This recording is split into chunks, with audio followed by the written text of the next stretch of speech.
Hello students. मैं कृष्णपाल सिंह, सहायक आचार्य भूगोल, राजकीय महाविद्यालय धौलपुर उपस्थित हूँ आज एक नए वीडियो के साथ।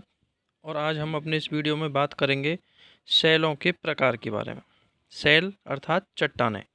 तो चट्टानों का निर्माण किस तरीके से होता है और निर्माण प्रक्रिया के आधार पर चट्टानों को कितने प्रकारों में वर्गीकृत किया जाता है। तो चलिए दोस्तों, वीडियो शुरू करते हैं।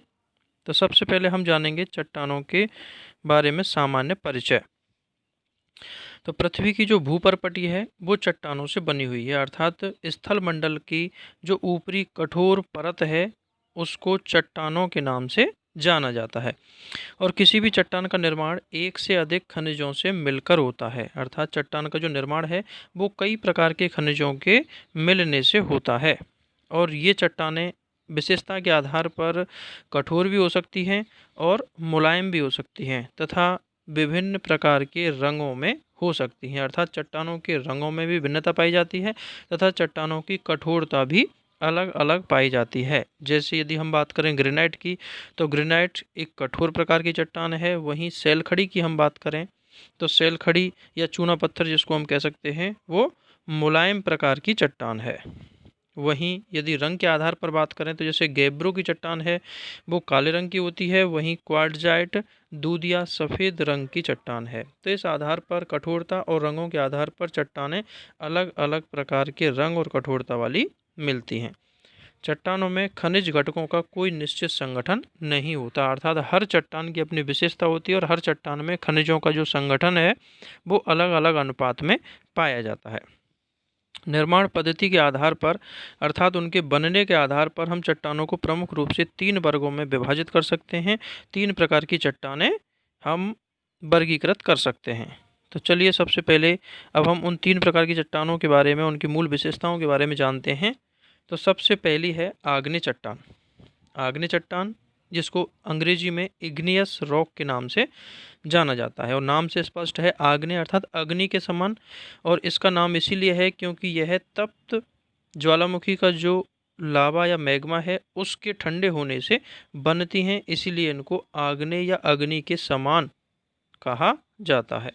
तो आग्नेय चट्टानों का निर्माण पृथ्वी के आंतरिक भाग से प्राप्त जो मैग्मा है जब वो धरातल पर आता है और धरातल पर आकर के ठंडा होकर जम जाता है तो उस प्रकार से निर्मित जो चट्टानें हैं वो आग्नेय प्रकार की चट्टान कहलाती हैं। और स्पष्ट है कि ये जो चट्टानें हैं सबसे पहले इनका निर्माण होता है, ये मूल प्रकार की चट्टानें हैं, इसीलिए इनको प्राथमिक चट्टानें भी कहते हैं। मैग्मा के ठंडे होकर घनीभूत हो जाने पर ही आग्नेय चट्टानों का निर्माण होता है। आग्नेय चट्टानों की जो मूल विशेषताएं हैं वो इस प्रकार से हैं। तो सबसे पहले आप देख सकते हैं स्क्रीन पर लिखा हुआ है कि आग्नेय चट्टानों में जीवाश्म नहीं होते हैं, अर्थात आग्नेय चट्टानों का निर्माण चूंकि ज्वालामुखी से प्राप्त मैग्मा के ठंडे होने से हुआ है, इसीलिए इनमें कोई भी जीवों के अवशेष, जीवाश्म कोई भी नहीं पाए जाते हैं, ये जीवाश्म रहित होती हैं।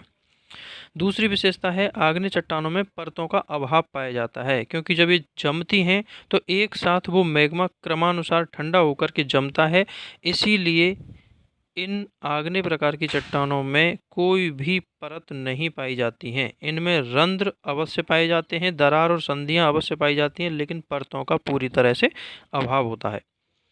तीसरी विशेषता है कि आग्नेय चट्टानें कठोर और रवादार होती हैं, अर्थात आग्नेय चट्टानें काफ़ी अधिक कठोर होती हैं क्योंकि इनमें परतें नहीं होती हैं, इसीलिए काफ़ी मजबूत और कठोर प्रकार की चट्टानें हैं। और ये रवेदार होती हैं, अर्थात इनकी संरचना दानेदार होती है और कठोर होने के कारण ही इन पर रासायनिक अपक्षय का प्रभाव काफ़ी कम देखने को मिलता है, क्योंकि रासायनिक अपक्षय उन्हीं चट्टानों पर ज़्यादा होता है जिनमें दरार, जोड़ और परतें अधिक पाए जाते हैं, जबकि आग्नेय चट्टानों में इस प्रकार की परतों का अभाव होता है।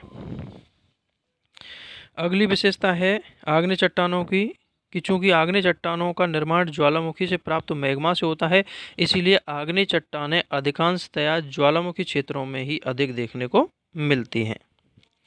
और ये आग्नेय चट्टानें आर्थिक रूप से काफ़ी अधिक उपयोगी होती हैं, क्योंकि जो महत्वपूर्ण प्रकार के धात्विक व अधात्विक खनिज हैं वो इन आग्नेय प्रकार की चट्टानों में पाए जाते हैं। तो मुख्यतया जो धात्विक खनिज हैं जैसे लोहा है, तांबा है, एल्यूमिनियम, बॉक्साइट जिसको हम कह सकते हैं, अयस्क, तो ये आग्नेय चट्टानों में बहुतायत में पाए जाते हैं और इसी वजह से आग्नेय चट्टानें आर्थिक दृष्टिकोण से काफ़ी उपयोगी मानी जाती हैं।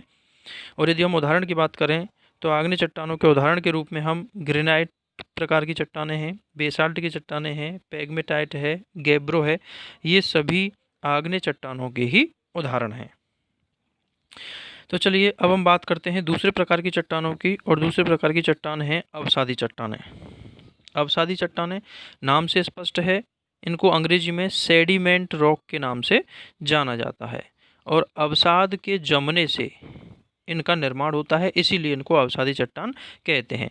तो पृथ्वी की सतह की जो चट्टानें हैं, जो मूल आग्नेय चट्टान या अन्य प्रकार की कायांतरित चट्टानें हैं, तो उन चट्टानों पर निरंतर अपक्षय और अपर्दन के जो 5 कारक हैं वो निरंतर कार्यरत रहते हैं और उनके अपक्षय और अपर्दन से वो टूटती फूटती रहती हैं और अपर्दन के जो एजेंट हैं वो उस मलबे को, उन चट्टानों के टूटे हुए भाग को स्थानांतरित करके किसी अन्यत्र स्थान पर निक्षेपित करते हैं, जमा करते हैं। और इस प्रकार मलबे के लगातार निक्षेपण होते रहने से धीरे धीरे विभिन्न परतों के रूप में संघनित होकर के, परतों के रूप में सघन होकर के इस प्रकार की जो चट्टानें बनती हैं उनको अवसादी चट्टान कहा जाता है।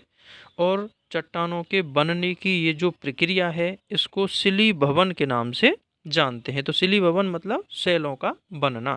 तो इस प्रकार से मलबे के क्रमानुसार निक्षेपित होते रहने से और समय के अनुसार उनके सघन या कठोर हो जाने से निर्मित चट्टानों को अवसादी चट्टान कहा जाता है। तो ये अवसादी चट्टानें हैं और अवसादी चट्टानों की जो मूल विशेषताएं हैं वो इस प्रकार से हैं। तो सबसे पहले आप देख सकते हैं अवसादी चट्टानें अधिकांशतः कोमल व परतदार होती हैं, अर्थात इनकी कठोरता कम होती है। ये ज़्यादातर कोमल या मुलायम प्रकार की चट्टानें हैं और चूंकि ये मलबे के क्रमानुसार निक्षेपण से बनती हैं इसलिए इनमें विभिन्न परतें पाई जाती हैं। और चूंकि ये कोमल हैं, कमज़ोर प्रकार की हैं, परतदार हैं, इसीलिए इन पर अपक्षय का काफ़ी अधिक प्रभाव होता है और विशेष रूप से रासायनिक अपक्षय के द्वारा ये अधिक प्रभावित होती हैं।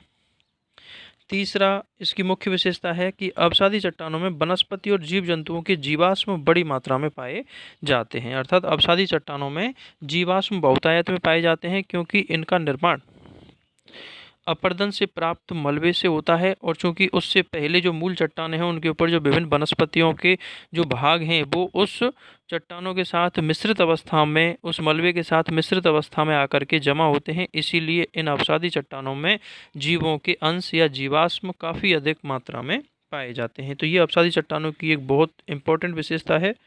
और चूंकि इनमें जीवाश्म पाए जाते हैं तो उन जीवाश्मों के लगातार लंबे समय तक तापमान और दबाव से प्रभावित होने से जीवाश्म ईंधनों का निर्माण होता है और इसी वजह से जो जीवाश्म ईंधन हैं जैसे कोयला है, पेट्रोलियम है, तो ये अवसादी चट्टानों में ही पाए जाते हैं। तो हमें यहाँ ध्यान रखना होगा कि जो जीवाश्म ईंधन है वो अवसादी चट्टानों की ही विशेषता है या अवसादी चट्टानों में ही पाए जाते हैं, क्योंकि जीवाश्म अवसादी चट्टानों में ही है और जीवाश्म से बनने वाला ईंधन भी अवसादी चट्टानों में ही मिलता है। और यदि हम उदाहरण की बात करें तो जैसे चूना पत्थर है, कोयला है, गीजराइट है, बालुकास्म है, ये सब अवसादी चट्टानों के ही उदाहरण हैं। अब हम बात करते हैं तीसरे प्रकार की चट्टान, और तीसरे प्रकार की चट्टान है कायांतरित या रूपांतरित चट्टानें, जिसको अंग्रेजी में मेटामॉर्फिक रॉक्स के नाम से जाना जाता है। तो मेटामॉर्फिक या कायांतरित जो चट्टानें हैं नाम से ही स्पष्ट है, कायांतरित अर्थात शरीर के बदले हुए शरीर वाली चट्टानें, अर्थात ये इस प्रकार की चट्टानें हैं जो अन्य मूल जो चट्टानें हैं जैसे आग्नेय चट्टानें हैं और आग्नेय के और कायांतरित के अपर्दन से प्राप्त मलबे से बनी अवसादी चट्टानें। तो आग्नेय और अवसादी चट्टानों के समय के साथ तापमान और दबाव के प्रभावित रहने से उनका कायांतरण हो जाता है, उनकी मूल विशेषताओं और रंग, रूप, आकार, प्रकार में परिवर्तन हो जाता है। तो इस प्रकार बदली हुई जो चट्टानें होती हैं इन्हीं को कायांतरित चट्टान के नाम से जाना जाता है। और कायांतरित चट्टान की जो विशेषताएं हैं वो निम्न हैं। तो इसमें सबसे पहले लिखा हुआ है कि आग्नेय और अवसादी चट्टानों में तापमान और दबाव में परिवर्तन के फलस्वरूप रूपांतरित चट्टानों का निर्माण होता है, अर्थात जो आग्नेय और अवसादी चट्टान हैं इन पर लगातार तापमान और दबाव के प्रभाव होते रहने से लंबे समय के बाद इन मूल चट्टानों के स्वभाव, गुण, रूप और इनके संगठन में परिवर्तन होता है और नए प्रकार की विशेषताओं वाली चट्टान बनती है। तो इस प्रकार से निर्मित जो चट्टान है वो कायांतरित चट्टानें कहलाती हैं। दूसरी इसकी विशेषता है कि इन चट्टानों में रवे भी पाए जाते हैं, अर्थात ये कायांतरित चट्टानों में रवेदार संरचना होती है, दानेदार संरचना इनकी होती है और ये चट्टानें काफ़ी अधिक कठोर होती हैं और इनमें छिद्र बहुत कम होते हैं। ये कठोरता के मामले में आग्नेय चट्टानों से भी और अधिक कठोर हो जाती हैं, अर्थात कायांतरण के दौरान इनकी जब पुनर्संरचना होती है, इनका संगठन फिर से बनता है, तो ये इनका संगठन और अधिक मजबूत हो जाता है, इनके अणु और अधिक मजबूती से बंध जाते हैं। फलस्वरूप ये चट्टानें पहले की तुलना में और अधिक कठोर हो जाती हैं। जैसे यदि हम बात करें चूना पत्थर, जो कि एक अवसादी प्रकार की चट्टान है, और चूना पत्थर का जब कायांतरण होता है तापमान और दबाव के प्रभाव के कारण, जब उसकी पुनर्संरचना होती है तो उसके अणु और अधिक मजबूत और निकट आ जाते हैं, जिससे चूना पत्थर जो एक बहुत ही कोमल प्रकार की चट्टान है वो बदलकर संगमरमर में परिवर्तित हो जाती है और संगमरमर काफ़ी कठोर प्रकार की चट्टान है। तो इस प्रकार से कायांतरित चट्टानें मूल चट्टानों से भी अधिक कठोर हो जाती हैं और इनमें छिद्रों का अभाव पाया जाता है।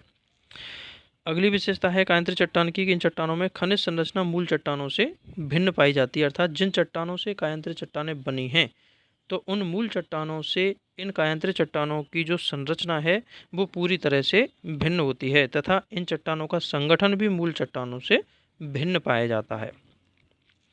और उदाहरण के रूप में बात करें तो स्लेट है, सिस्ट है, संगमरमर है और क्वार्टजाइट है, तो ये सभी कायांतरित चट्टानों के ही उदाहरण है। तो इस प्रकार से हमारे धरातल पर, पृथ्वी पर, भूपर्पटी पर ये 3 प्रकार की चट्टानें ही विभिन्न क्षेत्रों में पाई जाती हैं। और जिसमें यदि हम सतह की बात करें, केवल ऊपरी सरफेस की बात करें, तो ऊपरी सरफेस में सबसे ज़्यादा क्षेत्र पर लगभग 75% या 3/4 क्षेत्र पर अवसादी प्रकार की चट्टानों का विस्तार पाया जाता है। वहीं यदि हम पूरे चट्टानों के कुल द्रव्यमान की बात करें या संपूर्ण मोटाई पर चट्टानों के हिस्सेदारी की बात करें, तो उसमें आग्नेय चट्टानों की हिस्सेदारी सबसे ज़्यादा है, क्योंकि वही मूल चट्टानें हैं। तो इस प्रकार से हमारे धरातल पर या भूपर्पटी का निर्माण इन 3 प्रकार की चट्टानों से मिलकर होता है। पृथ्वी पर ये 3 प्रकार की चट्टानें मूल रूप से पाई जाती हैं। उम्मीद करता हूँ आपको मेरे द्वारा दी गई जानकारी समझ में आई होगी। आपको मेरा ये वीडियो अच्छा लगा हो तो इसे लाइक और शेयर अवश्य करें और मेरे चैनल को सब्सक्राइब भी करें। धन्यवाद।